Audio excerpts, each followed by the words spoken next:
Istrinya PKI. Lekra. Lekra. Suaminya PNI. PNI. Akhirnya menugaskan orang lain untuk membunuh suaminya. Iya. Jadi umpamanya tempat bapak itu pintunya itu diberi kode merah, palang merah gitu. Yang musuh PKI, pokoknya orang PNI, rumahnya itu dikasih kode. Dicuri, dikasih kode. Siapa nanti yang membunuh, jangan tetangganya yang bunuh, orang lain. Temanku akrab sekolah itu cerita, Sri, kalau bapakmu dulu itu di rumah ditotok pintunya itu keluar mati loh. Loh kenapa? Lah itu kan sudah termasuk daftar yang mau dibunuh. Untung bapakmu nggak ada di rumah gitu. Itu tahu? Tahu lah, itu juga orang PKI, teman saya. Anaknya PKI, bapaknya PKI juga, tapi jadi teman saya. Cara nyarinya pakai bambu, bambu runcing. Ditusuk gitu kan. Ditusuk. Dicium. Oh, kalau udah bau bangke, ada bau bangke gitu. Lalu digali. Cara nyarinya begitu? Rakyat kan cari orang banyak. Rame-rame? Rame-rame. Rame-rame itu orang PKI waktu itu kan ya sudah sembunyi-sembunyi toh, karena sudah pihak pemerintah sepertinya sudah seperti menang. Sudah di atas angin. Sudah diumumkan bahwa untung itu di 30 S gitu. Akhirnya ketemu jenazahnya? Iya, ketemu. Bener di sawah? Iya. Malamnya Kopassus RPK. Ngapain mereka, Pak? Ya itu ngebomnya dari atas itu. Ngebom orang-orang yang menembaki pesawat? Dekat Narutali itu, ya itu. Pokoknya dekat saya itu, mandi. Banyak korban ya, Pak? Iya, nah itu tadi saya ceritakan. Murid saya 109 tinggal berapa gitu. Dari 109 orang tinggal sisa berapa, Pak? Iya, waktu itu saya... Kurang lebih? Iya. Belasan lah.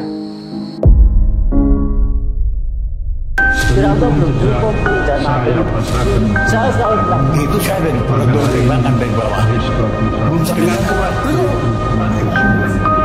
Jadi di sini ada.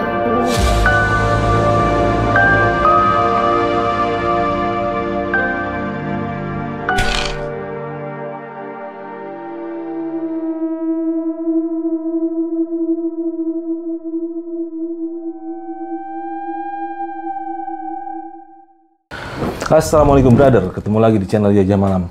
Hari ini tim Jajah Malam memasuki segmen Menolak Lupa, segmen yang mengulas sejarah apa saja yang pernah terjadi di bangsa ini. Dan sekarang tim Jajah Malam sedang berada di wilayah Sleman, Yogyakarta, mendatangi salah seorang pelaku sejarah yang punya kisah panjang sekali. Riwayat panjang mulai dari era transisi 65, kejadian pemberontakan, bahkan sampai perebutan Irian Barat di Irian Jaya saat itu. Yang mungkin tuh sekarang taunya namanya Papua ya. Nanti akan dibahas oleh narasumber yang sudah ada di hadapan gue. Langsung aja gue berkenalan dengan Pak Sukamto. Apa kabar, Pak? Baik. Sehat, Pak? Sehat. Ibu siapa ini namanya? Ibu Sriatun. Ibu Sriatun. Beliau istri Pak Sukamto ya, Pak ya? Yeah. Waduh. Ini mohon maaf nih kita ganggu waktu istirahat Ibu dan Bapak siang-siang nih. Iya, enggak apa-apa. Nah, Bapak Ibu, ini kan kita dari Jajah Malam ini pingin ini ya, sedikit mendapatkan penjelasan dari pelakunya langsung tentang apa yang pernah terjadi di bangsa ini ya, Pak ya. Iya. Terutama kalau Bapak, kalau boleh tahu kelahirannya tahun berapa dulu, Pak? 19 Desember 1946. 19 Desember 46. Oke, dan Ibu lahir? Tapi enggak, itu yang dari jasa. Yang dari keluarga 19 Desember tahun 37. Oh gitu. Iya. Aslinya yang 37? Dulu kan belum ada pendaftaran penduduk. Berarti Bapak asli kelahiran 1937. Sebelum negara ini merdeka, Bapak sudah lahir? Luar biasa. Nah, Bu, ini berarti Bapak sama Ibu sudah tinggal di sini sudah berapa lama, Bu? Kurang lebih? Kalau di sini, di Yogyakarta, Sleman ini kurang lebihnya 76. 49 tahun. 49 tahun? Iya. Berarti Bapak sudah pulang dari Irian Jaya baru menikah dengan Ibu ya saat itu ya? Oke. Luar biasa. Nah Pak, ini kan menarik ya Pak. Dari perjalanan Bapak dari tahun-tahun sebelum ini ya, sebelum sebelum meletusnya PKI ini kan banyak sekali yang mungkin Bapak bisa gambarkan keadaan di wilayah Bapak saat itu. Bapak tinggal di mana tadi? Kalau sebelum PKI? Sebelum PKI? Saya tinggal di Klaten. Di Klaten. Klaten ini kan kantong merah Pak ya, saat itu. Iya. Nah, saat itu kondisinya seperti apa Pak? Sampai itu meledak, sampai semuanya terjadi itu gimana sih Pak? Bapak bisa ceritakan Pak?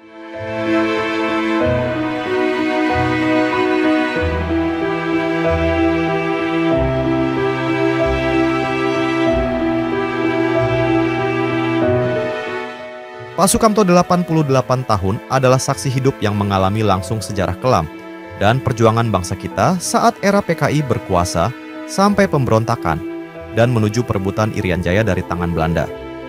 Di kisah ini kita akan mendengarkan tentang brutalnya masa revolusi yang sangat mencekam.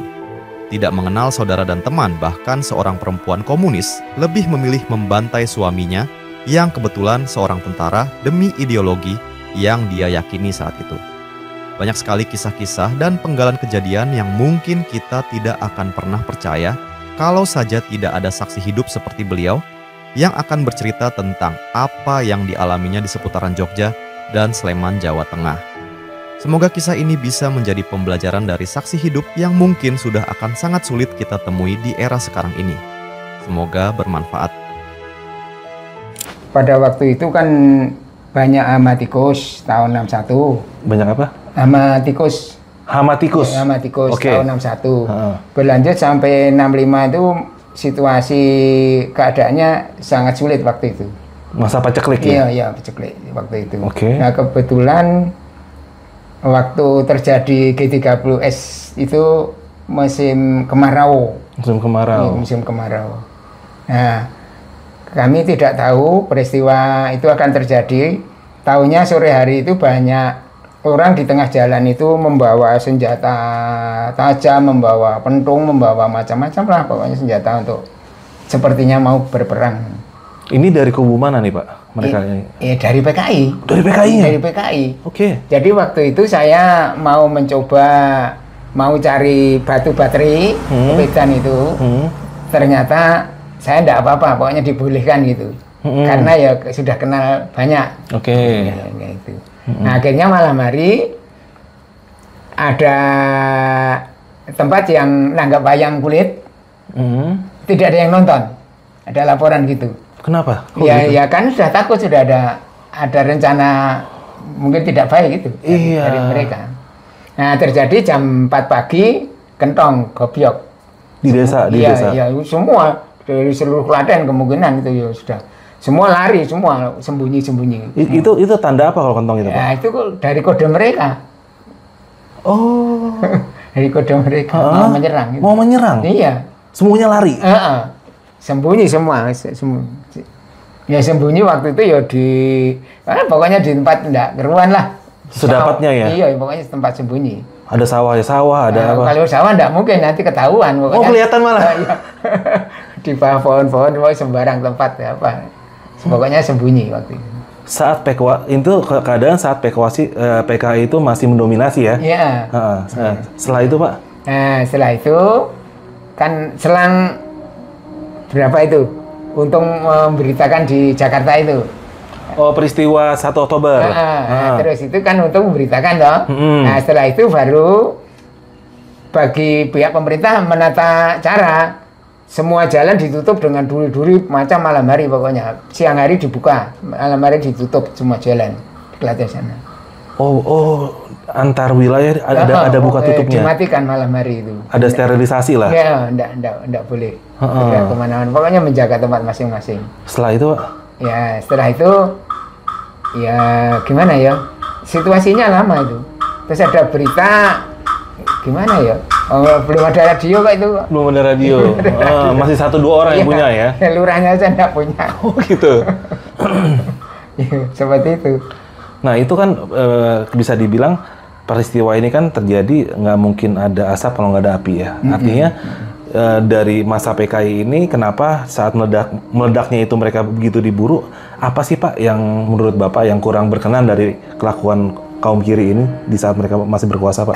Adanya aksi sepihak. Aksi sepihak seperti apa tuh Pak? Aksi sepihak itu orang-orang PKI itu mau menguasai tanah-tanah milik pemerintah itu kelihatannya rencananya mau akan dibagikan mereka yang nanti kalau menang ada yang jadi camat, ada jadi lurah, seperti itu kelihatannya. PKI menjanjikan tanah. Membagikan. Akhirnya hal inilah yang mendorong mereka dapat pengikut yang luar biasa besar. Dari situ. Tanah yang mungkin kalau dari kesenian mungkin dari lekra ya Pak ya? Iya, termasuk tarian-tarian genjer-genjer lekra itu segala itu. Iya, tapi kan mungkin ya metodenya mereka satu, perebutan tanah yang dijanjikan dibagikan. Terus di desa-desa yang suka kesenian mereka mendirikan lekra, ditampung lagi, atau yang para petani didirikan BTI. Nah akhirnya dengan, artinya kan di saat kondisi pendidikan masyarakat yang rendah kan nggak semua orang saat itu mengerti Pak, PKI itu apa. Nah akhirnya orang-orang ini nasibnya gimana nih Pak, nih yang ikut-ikutan aja Pak? Nah sekarang peristiwa tadi toh, saya lanjutkan. Di Kelurahan Semawung itu ada perangkat kelurahan yang dibunuh 9 orang. Oleh PKI. Kenapa alasannya dibunuh dia? Nah, ya itu kan termasuk setan desa. Termasuk setan desa. Slogannya PKI, setan desa, setan kota. Setan desa. Setan desa. Lah itu dibunuh lah. Dari 9 orang itu ada yang dibunuh karena menguburnya di liang itu untuk nyirami tembakau itu di sawah itu loh. Ada yang di atas sendiri itu bisa hidup karena ada lubang bongkahan tanah itu kan ada lubang udara. Nah, terus bisa lari menyusur ke tempat saya itu dari Semawung dan itu kecamatan Trucuk, lain kecamatan tuh, ke tempat saya. Nah, setelah itu terjadi terus dari pihak kami menyusun kekuatan, pokoknya ada jaga malam, ada dan segala itu tadi. Gitu. Karena ada peristiwa itu, ada pembunuhan itu, baru tahu. Dan itu selain korban yang distigmakan itu aparatur desa lah ya, menjadi musuh mereka ya. Selain itu korbannya yang Bapak pernah tahu apa lagi Pak saat di era itu? Itu kalau di tempat saya, kelurahan itu teleponnya dipotong, dimatikan. Semua pejabat kelurahan semua lari, kecamatan juga lari semua. Nggak ada itu, pokoknya bubar waktu itu. Oh gitu? Iya, karena ya itu tadi ada pembunuhan itu tadi kan semua takut. Oh semua takut. Saat itu yang dimusuhi PKI berarti siapa aja tuh Iya, Pak? Pemerintah. PNI terutama. PNI? Iya, terutama. Kalau di Jawa? Sama Mas Sumi waktu itu. Sama Mas Sumi. Kalau PNI kan dari nasionalis. Mas Sumi dari Islam kanan. Itu peristiwanya banyak macam peristiwa itu. Dari tahun 48 itu kan sama Mas Sumi benci ke PKI itu. Iya, betul. 48 itu kan sudah. Sampai akhirnya Mas Sumi dibubarkan oleh Soekarno. Gitu. Karena tidak mau menerima nasakom. Oh gitu. Nah Bapak sendiri ini kan maaf dari kalangan Katolik ya saat itu. Kalangan Katolik ini Bapak berarti saat itu organisasinya apa Pak? Organisasi saya Partai Katolik. Ada Partai Katolik saat itu? Saya menjadi Ketua Partai Katolik Ranting Gumbang. Oh, Ketua DPC. Ranting, Ranting. Kalau DPC kan kecamatan. Oh, Bapak aktif di Partai Katolik. Di samping itu kan saya juga ngajar agama juga. Dan sikap Partai Katolik saat itu terhadap PKI gimana Pak? Oh, itu maaf. Adanya komunis itu kan musuhnya dari orang-orang Katolik aslinya. Oh gitu? Iya. Oh, saya nggak tahu ceritanya nih Pak, gimana Pak? Aslinya kan seperti itu, cerita entah dongeng entah apa, kenyataannya. Itu ada orang-orang yang tidak percaya kepada Tuhan, melihat orang Katolik, minta tolong pada orang Katolik. Tapi waktu itu orang Katolik itu mungkin menjawabnya salah, tidak senang kepada mereka gitu loh. Nah akhirnya lebih baik saya tidak usah ikut agama karena mungkin cara penanganannya kurang simpatik saat itu, akhirnya jadinya malah ceritanya gitu.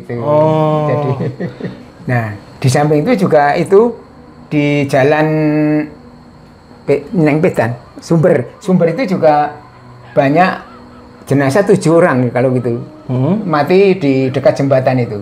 Itu siapa? Iya, ya nggak tahu, orangnya baik-baik itu, orangnya gemuk-gemuk, orang baik-baik itu. Ditemukan sudah meninggal gitu aja. Jadi kalau Pedan kan pasarannya Wage, orang Jawa itu. Wage banyak orang lewat situ, lah di tempat orang banyak lewat itu ditaruh jenazah itu biar mungkin biar takut itu. Buat meneror. Iya. Sengaja ditaruh di tempat yang orang pasti lewat. Iya. Ini berarti memang dari kaum PKI maupun lawannya ini sudah saling teror-meneror ya. Iya. Dan itu korbannya dari pihak PKI sendiri gimana tuh Pak saat itu? Kalau dari PKI, ya setahu saya sekitar situ saja. Kalau soal pembunuhan yang lain daerah saya tidak tahu. Yang sekitar sini aja. Yang Lucia itu yang putrinya itu suami Katolik kabeh toh, semua toh. Itu suaminya PNI toh.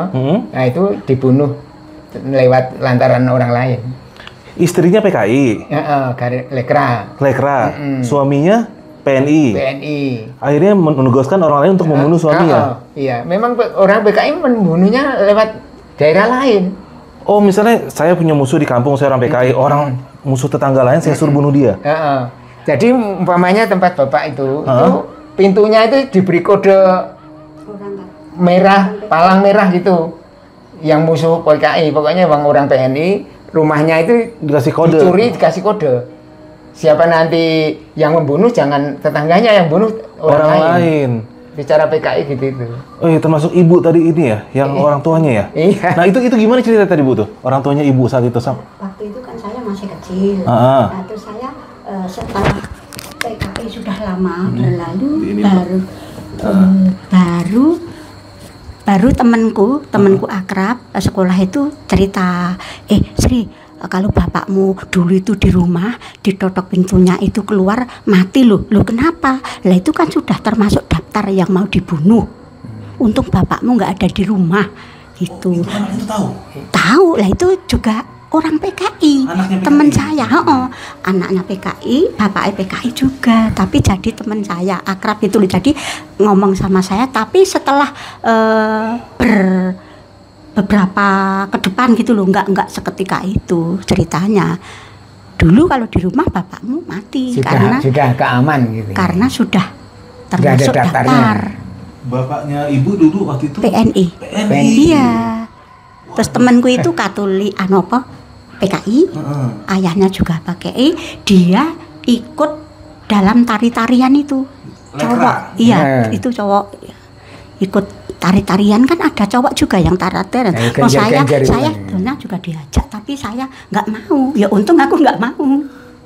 Deket di timur saya, rumah sebelah kok yang tari-tariannya itu. Jadi saya tiap ada ya nonton, tapi nek diajak saya nggak mau diajak. Joget gitu nggak mau. Dikasih kain untuk genjer-genjer itu aku juga nggak mau. Yang mau ngebunuh itu tetangga sendiri. Iya. Tidak hanya tetangga, saudara pun bisa. Saudara? Iya. Oh iya Bu? Iya. Itu gimana sih? Saudara nih, saya punya sepupu. Nah itu tadi suaminya tadi. Iya. Sama. Istrinya PKI, suaminya PNI. Itu di perjamuan itu sering saling mengejek toh. Oh itu bantengnya digolek ke suket wae suguhannya itu kasih rumput saja. Oh lagi itu di perjamuan itu saling mengejek. Perjamuan agama ya? Iya. Di dalam pamannya kita ada hajatan kenduri atau apa itu saling mengejek. Kalau di Islam lagi habis tahlilan lah gitu, lagi ngumpul gitu ya. Itu saling mengejek gitu. Sepanas itu. Betul, enggak omong kosong. Makanya sore hari saya keliling mencoba aman tidak, saya pergi ke cari batu baterai itu. Itu kok kebetulan aman, berarti saya itu tidak dibenci orang. Di pikiran saya cuma, tapi saya sudah pakai rantai ini lalu bawa bedung. Golok di tak pakai jas saya. Sudah siap begitu saya. Di kampung aja bawa golok? Iya, di dalam. Saya naik sepeda itu ke Pedan. Itu Lucia itu kan punya suami. Lucia ini siapa Pak? Iya, istrinya itu tadi. Oh. Punya suami PNI, lalu Lucia Lekra PKI. Nah karena saling bertentangan dan itu belum punya anak toh, ya akhirnya terjadi huru-hara itu suaminya disuruh bunuh orang lain. Disuruh bunuh. Lah karena kawan-kawan saya mencari dalam kegiatan gereja kan, tidak ada, akhirnya pemerintah mencari dengan cara itu tadi, sawah-sawah itu. Dicurigai dipendam di sawah? Di sawah itu kan sudah ada hujan, ya habis peristiwa itu ada hujan dikit, tadi bisa ditusuk dengan jarum, bambu itu.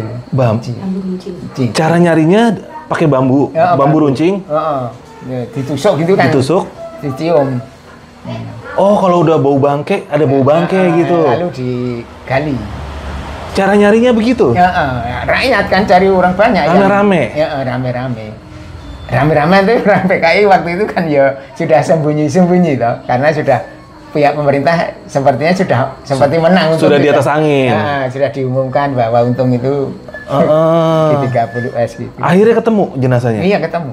Bener di sawah? Iya, di sawah. Dan ini istrinya akhirnya gimana? Istrinya ketangkap nggak, Pak? Iya, ketangkap. Oh, ketangkap? Iya.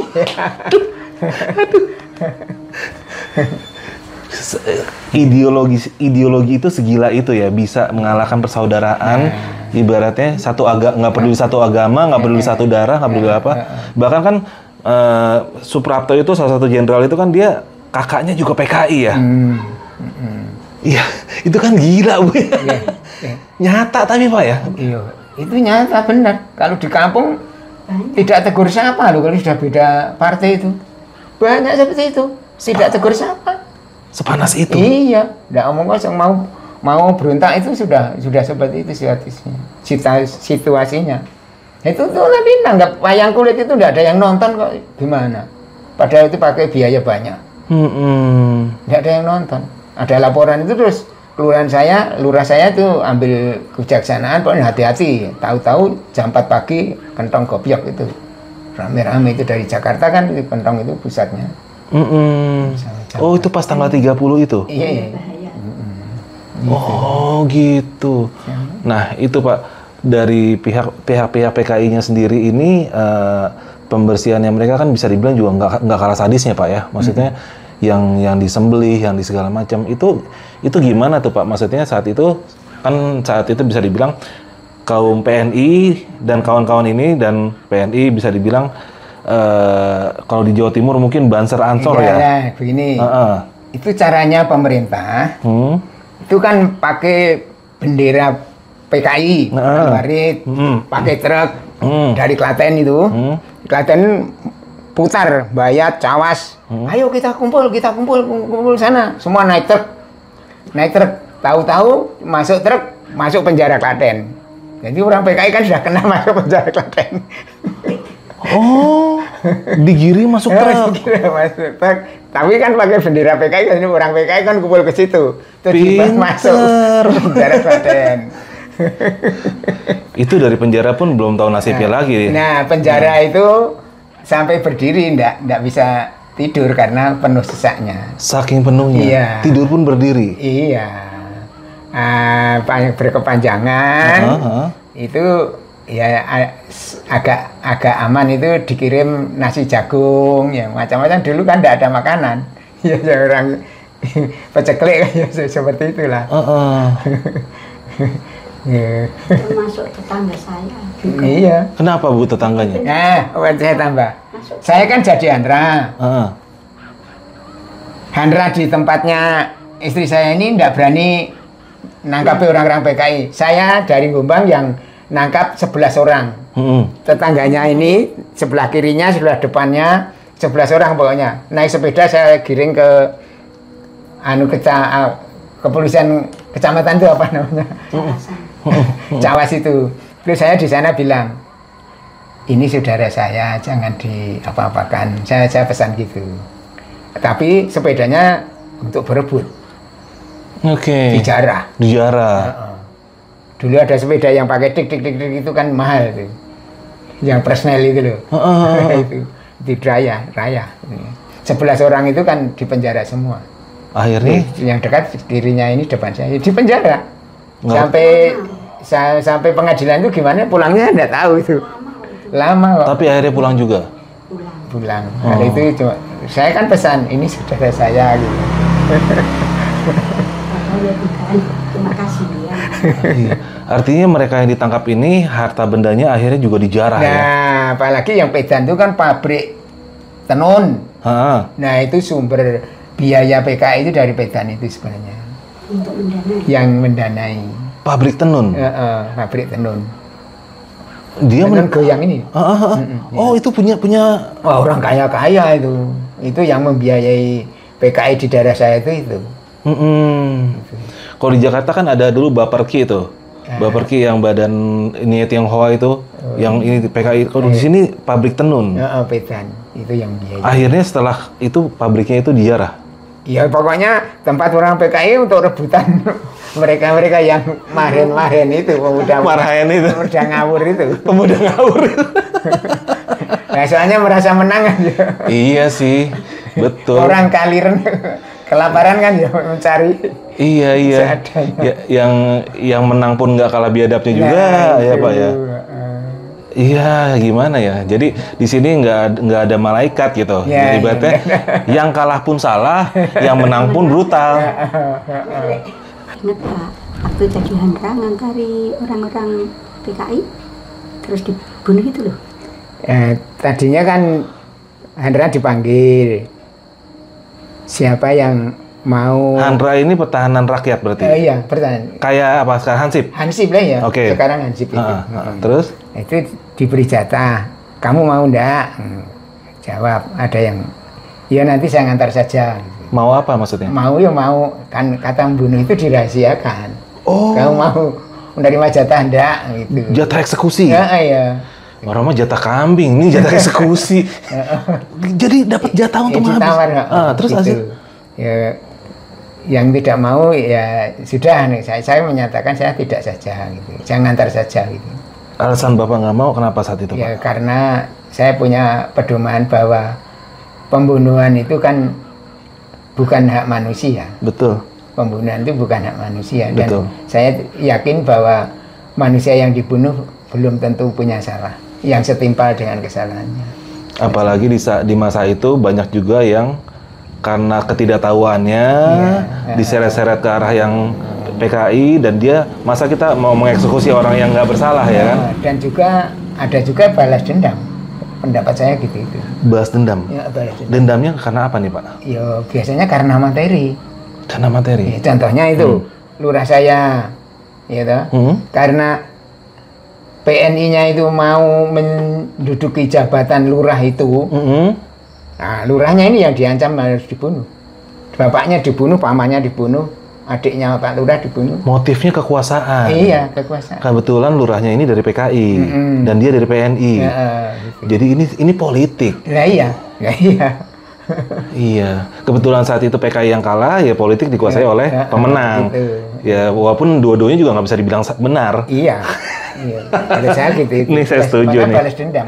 Objektif nih ya.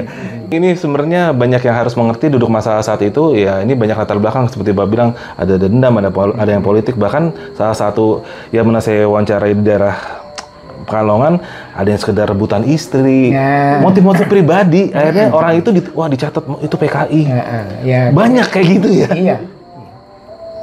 Pokoknya balas dendam gitu. Karena nggak ada pengadilan yang benar-benar diterapkan. Wah, waktu itu pengadilan itu apa? Pengadilan itu apa? Emang bener-bener asal tuh semrawut sekali saat itu ya. Siapapun bisa jadi korban ya. Waktu itu seperti itulah. Nah Pak, saat itu jenazah-jenazah, maaf kaum kiri ini, PKI ini akhirnya dikebumikannya atau dikubur dengan cara seperti apa Pak? Yang Bapak tahu? Penguburannya sembarang. Kan satu lubang 3 orang, 4 orang. Di asal kubur aja? Saya ngantar 7 orang dari Cawas itu ke tempat saya itu disuruh jaga orang-orang PKI itu, lalu yang berkerumun itu orang PKI itu 3 orang, 4 orang, satu lubang itu. Berarti PKI dikumpulkan? Ya. Habis itu? Kan paginya orang PKI disuruh buat lubang. Terus sore hari pesantren diperintah suruh ngantar itu orang-orang itu. Nah, sampai di situ kan dibunuh. Nah, jadi karena hanya 2 lubang kan 7 orang dijadikan 2 lubang. 1, 4, 1, 3 gitu? Nah, gitu. Asal begitu aja? Asal. Lalu yang dibuang di dekat jalan raya itu? Sembarang pokoknya itu biar orang PKI itu tahu dan takut. Menebar ketakutan. Maksudnya kan gitu itu. Dulu PKI yang meneror, sekarang mereka yang diteror. Sekarang dibalas. Artinya kedua belah pihak melakukan kekejaman yang hampir mirip. Iya. Apalagi pembunuhan di tengah lapangan itu untuk demonstrasi dikeluarkan ususnya. Di lapangan mana itu, Pak? Lapangan bawah itu. Membawa. Itu seorang guru kepala sekolah itu yang dibunuh itu. Kepala sekolah, dia adalah seorang PKI. Iya. Akhirnya ditangkap, terus dibawa ke situ. Itu demonstrasi, orang-orang PKI sekitar situ disuruh nonton di lapangan oleh tentara untuk demonstrasi pembunuhan. Yang menghabisi seorang tentara. Cara dihabisinnya gimana, Pak? Itu di lehernya dengan sangkur itu, lalu ini dikeluarkan. Disembelih dengan sangkur. Terus ini ditonton. Iya, disuruh nonton. Iya. Kalau yang Pak Tamius itu suruh berobat gitu. Mari antar di sana ada orang sakit, suruh ngobati. Pak Tamius ini seorang mantri pengobatan. Kesehatan. Dia orang PKI. Setelah itu dia dijemput. Diantar tentara, diboncengkan. Sudah ada motor tentara. Enggak, masih sepeda. Terus di tengah sawah dekat jembatan Balak itu disuruh duduk, ditembak mati. Dibuang gitu saja, enggak ada orang ngurus. Digeletakin gitu aja? Iya, yang di Pedan itu juga begitu, di tengah sawah dekat jembatan itu juga. Kidul kandang babi kan, ragelingan itu sana. Udah lupa itu. Artinya Bapak ngelihatnya ini gimana nih Pak nih dengan kejadian ini, berarti kekejaman yang dibahas dengan kekejaman ya Pak ya. Dan sebenarnya sih ibaratnya apa ya, kita nggak bisa bilang ya memang PKI salah, tapi pun yang memburu mereka juga nggak kalah sadis ya. Nah itu yang namanya pengadilan kan belum ada. Bener. Pengadilan. Iya. Wah ngeri ya. Iya. Lu jarang loh yang masih bisa bercerita gini, saksi hidup kayak Bapak Ibu begini nih. Ibu ngalamin langsung Bapak yang mau dihabisi oleh tetangganya sendiri. Bapak ini sih luar biasa.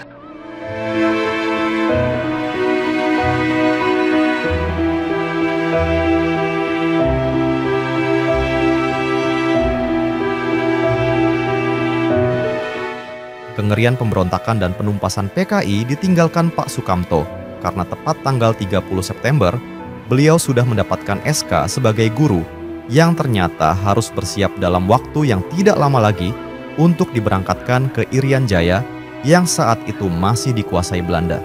Pembekalannya sebagai guru ternyata sangat tidak lazim dan tidak pernah terpikirkan olehnya, karena ternyata Pak Sukamto harus menjalani latihan paramiliter dan materi ideologi sebelum terjun ke wilayah konflik bersenjata, dan kemungkinan besar akan terjadi perang melawan Belanda. Semua guru harus dibekali kemampuan mengajar, mengumpulkan data intelijen, dan yang terburuk ikut berperang. Mari kita ikuti perjalanan beliau mengajar suku asli Papua di era tahun 60-an. Nah setelah itu berarti Bapak sudah mulai ke arah ini ya, kayak tadi Bapak bilang kan, yang mulai itu gimana tuh Pak prosesnya Pak setelah itu Pak? Maksudnya dari pertama Bapak pemberangkatan itu bagaimana? Oh gitu. Saya kan sudah jadi pegawai.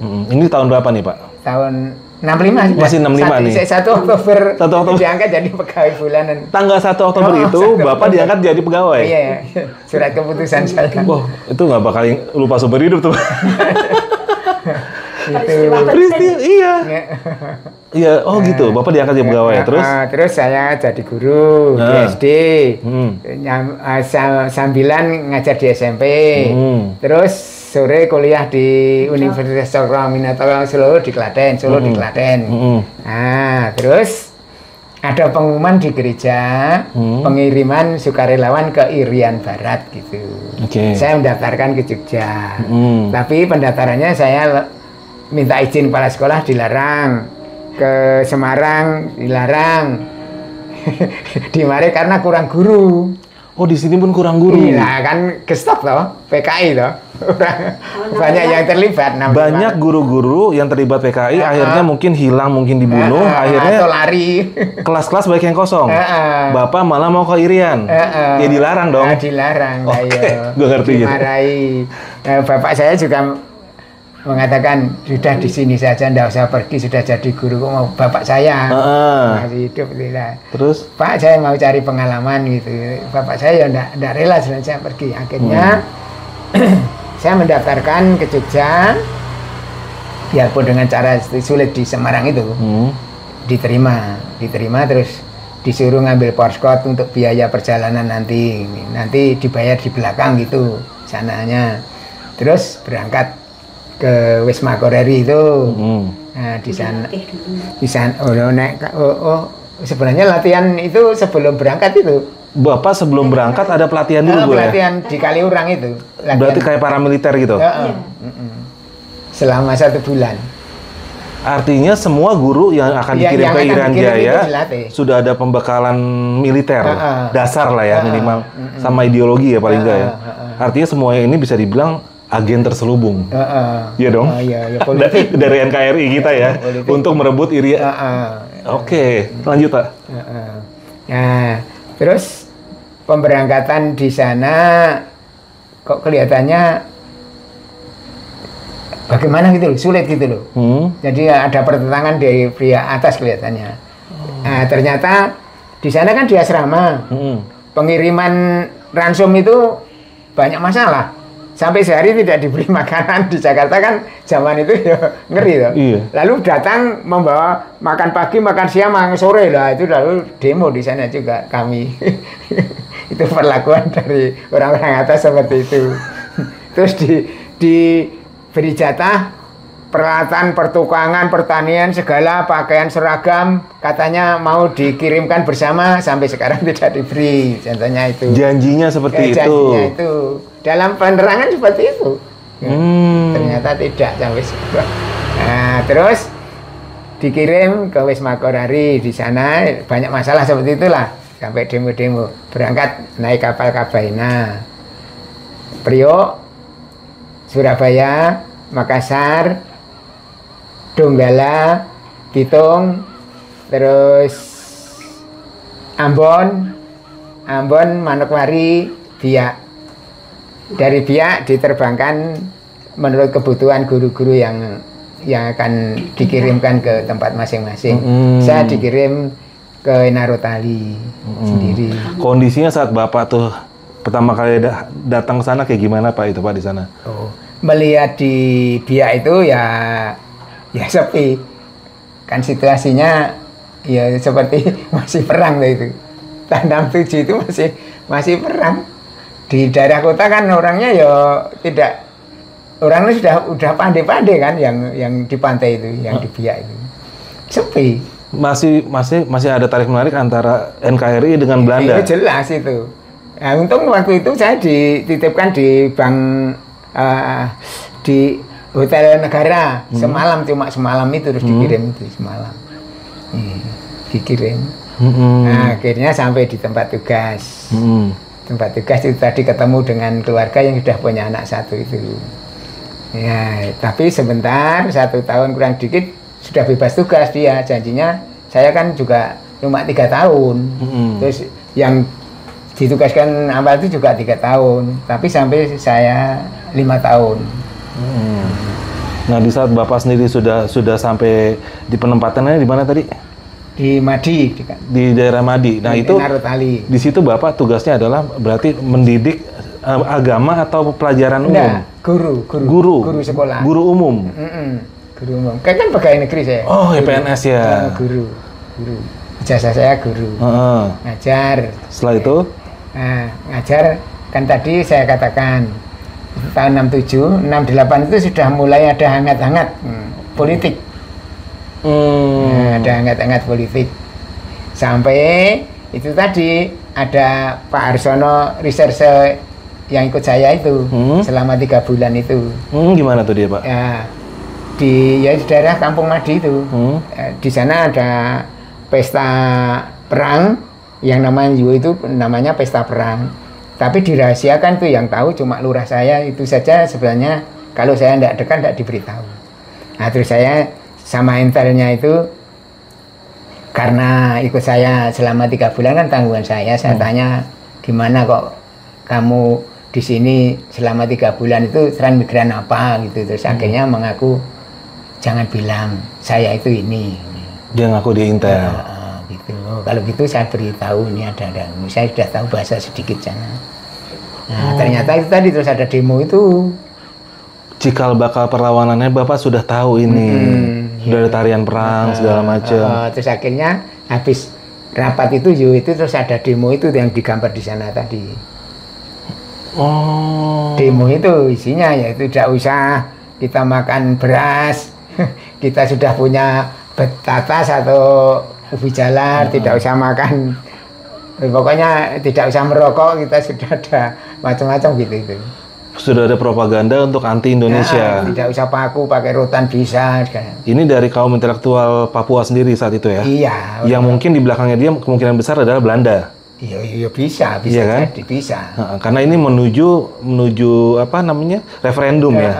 Referendum itu kan 69 Pak kalau nggak salah ya. 69. Ini masih tahun 68 ini ya. 68. Oh iya benar dong. Persiapan sudah panas. Udah mau panas. Artinya iya infiltrasinya mereka juga. Oh itu lanjut. Iya terus ada demo itu tadi demo. Terus ada peninjauan dari gubernur Jayapura. Nah waktu itu Soekarnopura ya. Soekarnopura namanya? Dulunya Soekarnopura diganti Pak Harto Jayapura. Oh, saya baru tahu. Dulu namanya Soekarnopura. Gue baru tahu, Bro. Zaman Belanda Hollandia. Oh, iya, Hollandia. Hollandia terus Soekarnopura terus Jayapura. Pak Harto Jayapura itu. Wah, anak zaman now ada yang tahu nih kayak gue nih. Iya, terus Pak. Nah, terus itu ada peninjauan dari sana sama Sarwoedi itu.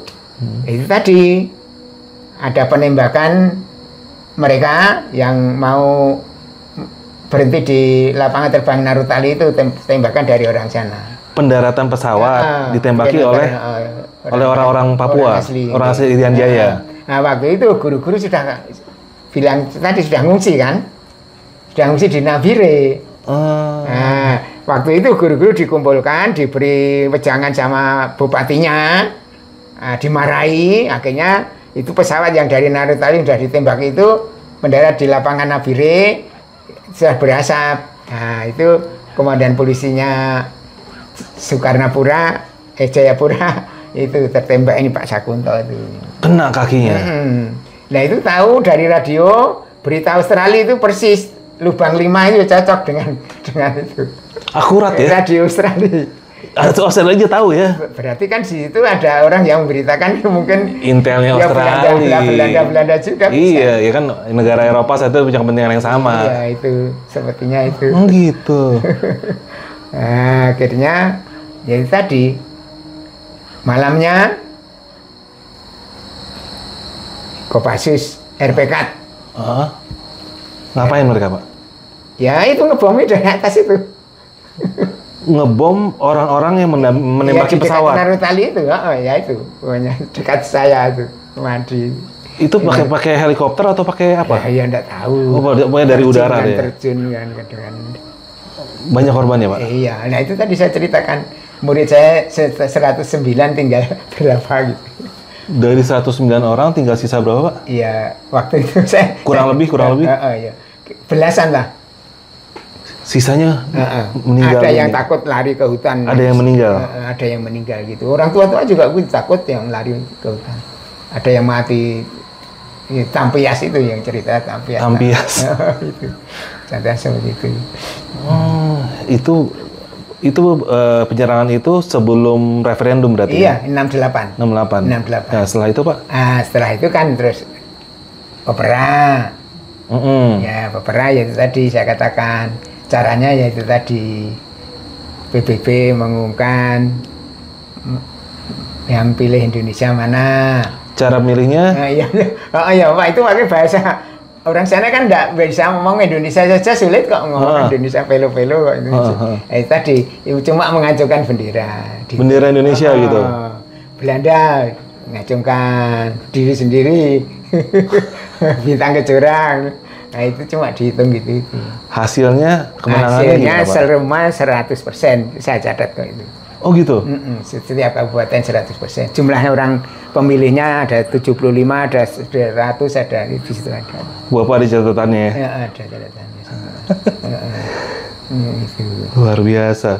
Akhirnya terus setelah Papera selesai, ada kunjungan presiden dengan 13 menteri ke Enarotali. Nah, setelah kunjungan presiden, saya minta pindah ke daerah pantai ke Kokonau, dekat Timika itu akhirnya.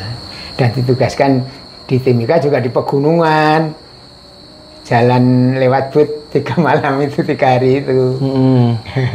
Itu ceritanya gitu. Terus dari situ selama 2 tahun terus saya mengajukan bebas tugas lewat Pakpak, menunggu 1 bulan.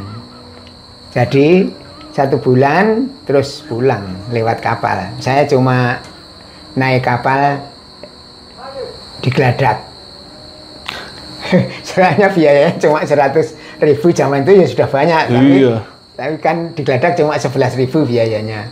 Jadi masih ada uang sedikit sisa di rumah. Harus 100.000 jadi 11.000. Lumayan ngirit Pak ya? Iya ngirit. Saya mikirnya gitu. Udah pulang. Pulang ke... Ya, lewatnya ya Pakpak, Sorong, terus Bitung, Donggala, Makassar, Surabaya naik kereta api. Sampai di rumah jam 12 siang. Tanggal 24 gitu. Nah berarti kepindahannya Bapak tadi itu dari ke wilayah yang pegunungan itu yang lewat Sungai Tiga Hari itu karena di tempat Bapak kerja yang awal sudah ngerasa was-was ya, karena kan banyak korban dari ibaratnya dari Republik Indonesia lah yang melakukan. Nah Bapak ini kan dari guru Republik Indonesia, akhirnya daripada was-was nggak nyaman, mendingan nanti pindah. Kalau ada yang benci kan, saudara saya dibunuh oleh saudaranya ini orang ini. Itu. Iya saya sih minta Pak. pindah. Aduh minta pindah. Iya. Udah bener tuh Pak. Nah, kan dalam pendidikan kemiliteran dasar itu kan juga diberitahu seperti itu. Iya, teritorialnya kan gitu itu. Masalahnya kan orang itu kalau dendam kan macam apa mau dijalani. Betul. Biasanya gitu. Berarti keputusan Bapak pun berdasarkan apa yang sudah ada di pendidikan Pak ya? Wah ini saatnya sudah saya tidak aman ini, saatnya saya hijrah bergeser nih. Iya. Selama saya di Irian Jaya itu, Irian Barat itu, saya mendapat penghargaan kenaikan pangkat 1 tingkat. Di samping itu juga diberi uang 100.000 waktu itu dari pusat sana. Karena kompensasi Bapak mau ditempatkan di sana? Iya, itu hadiahnya. Itu kompensasinya pangkat, ya?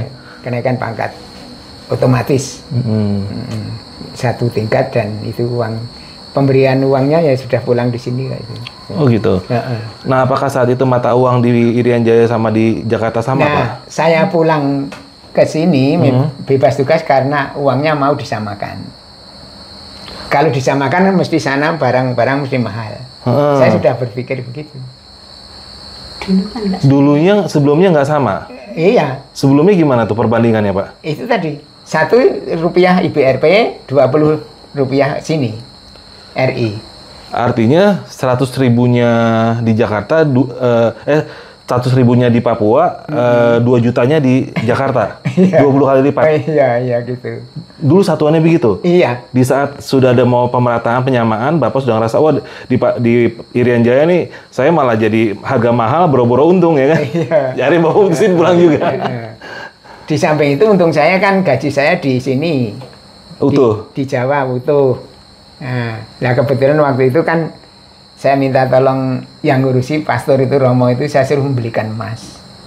Sebagian dibankkan di bank ekonomi tapi bangkrut banknya. Oh gitu. Iya. Jadi tapi cuma saya loh, kawan saya enggak. Soalnya kawan saya kan sukarelawan tapi belum pegawai sini. Kalau yang pegawai sini cuma saya. Nggak dapat gaji sini. Itu khusus saya itu karena sudah diangkat pegawai bulanan gitu. Iya. Terus dari situ saya refreshing 1 tahun itu perintah pemerintah. Tidak dinas. Di samping itu saya kursus jahit. 1 tahun saya kursus jahit karena nganggur.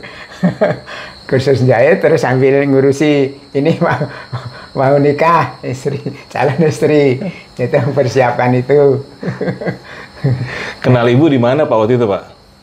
Ini Ibunya ketawa langsung manis banget. saya nggak tahu. Itu kalau tahu bekas murid saya mungkin nggak jadi. Oh, bekas muridnya Bapak? Iya. Saya nggak tahu soalnya. Soalnya kan ketemu pamannya saja. Disuruh besok kalau kamu mau tahu anaknya, itu kalau pulang sore dari pramuka, itu nanti ada 2 perempuan yang pakai pakaian pramuka yang tinggi, yang besar gitu. Nah itu cuma gitu itu kodenya sama pamannya. Nah terus bicara sama pamannya itu, ya kalau begitu ya kamu yang menjawab sama orang tuanya sendiri gitu. Nah, akhirnya saya jawab orang tuanya, tapi saya tidak tahu kalau ini sudah terlanjur ngomong dengan pamannya kan tidak mungkin saya membatalkan, tidak mungkin. Lah ibu emang saat pertama ngeliat Bapak nggak tahu itu dulu gurunya ibu? Tahu. Kalau ini tahu. Waktu di sekolah saja guru-gurunya sudah matangkan sama Pak Kanto. Ini loh Pak Kanto kirim surat. Ini anak namamu. Ngapain? Dulu kan benci sama cowok. Aku tidak dikasih surat dari cowok, tak suwe-suwe nggak mau. Tapi memang waktu itu saya ya sombong. Saya pulang dari Iran itu banyak gadis-gadis yang berebut sama saya. Oh gitu? Nih, banyak yang membenci sama saya. Padahal saya enggak janji, enggak apa. Oh. Itu kawan akrabnya sampai sekarang benci dengan saya. Ada sampai sekarang masih marah sama aku. Oh iya? Karena teman sekolah satu kelas. Dan gurunya ini guruku, gurunya dia. Ngapain kok milih ngajar di SMP? gitu loh. Ngajar di SMP juga begitu. Malah ngajar SMP pada waktu lelayu itu nyakari tangan saya. Kenapa kamu kenal saya gitu? Di muka umum itu saya malu sekali itu. Padahal saya tidak ada apa-apa itu. Enggak, masih lanjut. Enggak apa-apa, santai aja. Nah itu contohnya seperti itu. Waktu itu ya mungkin karena melihat materi waktu itu. Saya kan pulang itu bisa membeli sepeda. Waktu itu sepeda Royal itu kan sudah terkenal sekali. Di sini udah mentereng lah ya. Mentereng gitu. Seperti itu, saya orang desa seperti itu akhirnya. Banyak permusuhan akhirnya. Manis saudaranya juga gitu. Lalu adik bersaudara saya juga suruh nikahi saya tidak mau sama Bude itu. Saya dimarahi juga. Anak lurah juga. Orangnya cantik. Oh gitu? Anak lurah tapi lurahnya dibunuh, bapaknya dibunuh. Oh. Saya kan tahu kalau nikah dengan anak keturunan PKI mesti dipecat, PKI negeri. Oh gitu. Iya, kebijakan yang baru tuh. Kan belum lama mendamaikan kan Gus Dur. Supaya dibebaskan bekas-bekas PKI keturunan. Betul. Gus Dur itu. Oh gitu. Tetap emang jodohnya sama ibu ya. Iya. Oke, nih Bapak Ibu sebelum kita tutup nih, pesan apa sih dari kisah Bapak tadi, mulai dari zaman PKI sampai Bapak dia di Irian sampai sekarang Bapak sekarang, yang ingin Bapak sampaikan nih, pesan singkatnya buat yang pada nonton, generasi muda nih Pak, anak-anak muda yang nonton soalnya Pak. Pesan apa yang ingin Bapak sampaikan? Untuk saya sebenarnya ada contoh di televisi. Sekarang itu banyak anak muda yang tidak mau hidup berbakti. Contohnya diangkat jadi CPNS kok sampai 1961 atau berapa tidak mau berangkat karena ditempatkan di tempat yang yang sulit. Nah, mentalitasnya masih manja. Ya itu alasannya macam-macam lah. Alasannya ya, ada orang tua, ada dinas lain yang itu. Terus lagi untuk saya sebenarnya yang namanya orang hidup itu sebenarnya jangan sampai terjadi apa yang namanya balas dendam karena iri hati. Benar. Kunci saya itu balas dendam karena iri hati. Pedoman saya Pak Om, di mana saya bertempat, disitulah orang tua saya, saudara saya, disitulah saya mati dikubur. Bagi saya. Betul sekali. Nah sekarang dari ibunya sendiri ada nggak yang mau ibu sampaikan? Iya. Untuk pemuda-pemudi di bangsa kita Indonesia, marilah agar bisa semangat untuk membela kebenaran, Jadi di warga masyarakat khususnya di Indonesia sini biar ada kedamaian, kerukunan, tidak ada saling membenci. Jadi kita bina kerukunan kita biar selaras hidup kita. Pesan saya tetap semangat, komitmen dalam kerjanya. Terima kasih, mohon maaf. Iya. Nah, luar biasa Bu. Yang penting gimana caranya kita ini Bhinneka Tunggal Ika, saling menghargai, saling membangun, ya kan? Nggak sampai dipecah belah dan macam-macam ya. Iya, kuncinya itu. Kuncinya itu luar biasa. Oke, brother, gue rasa ini udah cukup ya. Banyak banget kisah panjangnya Bapak ini. Bapak maaf, sekarang udah masuk usia berapa, Pak? Ya. Sekarang udah masuk usia berapa? Usia Bapak sekarang? Desember nanti. Aslinya. Usia aslinya berapa sekarang? 88 sama 88. paus. Usianya paus ya. 88 tahun. Iya, Desember nanti. Udah mau 90 ya. Iya, Luar iya. biasa. Kalau Ibu sudah berapa tahun, Bu? 68. 68. Tetapi di KTP kan nggak segitu banyak selisihnya. Oh, gitu? Karena di KTP 46, saya 66. Tapi asli Ijazah itu, 47. ijazah. Soalnya dulu sekolah itu begini. Iya. Tidak umur tapi begini. Kalau belum sampai belum bisa didaftarkan. Ya. Berarti udah menikah berapa tahun, Pak? Ada 50 ya? Ya, sudah 50 tahun. Udah usia lebih perkawinan 1 emas tahun. ya. Masih tetap mesra. Masih tetap manja. Kata pesta emas itu kan bagi orang-orang mampu, ya, bagi orang-orang yang sukaria. Kalau saya enggak. Ya. Yang penting Umur itu adalah milik Tuhan. Enggak usah. Pokoknya kita berterima kasih kepada tetap Tuhan. bersyukur. Kapan mau dimatikan, mau dihidupkan. Kalau saya gitu. Itu semua dari tangan Tuhan ya. Kita tinggal berusaha sebaik-baiknya menjalani Iya, hidup ya. yang penting itu kalau saya. Luar biasa. Oke, kalau gitu kita tutup dulu ya, Bu, Pak ya. Oke, saya Arfi dari Jajah Malam dan Pak Sukamto undur diri dulu. Maaf, Ibu siapa? Terima kasih, mohon maaf. Ibu siapa? Sriatun. Ibu Sriatun. Iya. Ibu Sriatun undur diri juga. Kita ketemu lagi di episode selanjutnya, Bu ya. Oke, Pak, Bu, kita tutup. Terima kasih, mohon maaf. Selamat sore, selamat malam. Assalamualaikum warahmatullahi wabarakatuh. Iya.